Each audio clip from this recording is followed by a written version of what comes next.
మళ్ళీ అది కూడా ఒక 6-7 ఇయర్స్ కోర్స్ అయిపోతుంది.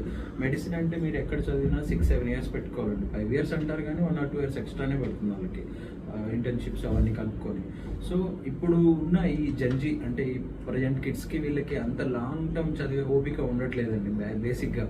సో వాళ్ళకి ఇమీడియట్గా తొందరగా సెటిల్ అయిపోవాలి లైఫ్లో. 20-21 ఇయర్స్కి ఎర్నింగ్ స్టార్ట్ చేయాలి, ఏదో స్టార్ట్అప్ స్టార్ట్ చేయాలని ఇది ఉందన్నమాట. సో వాళ్ళ కోసమని మేము ఒక 15 సీట్సే కేటాయించాం. మేము తీసుకునేది 60 సీట్లు. మళ్ళీ మీరు ఓన్లీ 60 సీట్లు బైపీసీ వాళ్ళకి అనుకున్నారు. ఎంపీసీ వాళ్ళకి 45 సీట్స్, 15 సీట్స్ బైపీసీ వాళ్ళకి.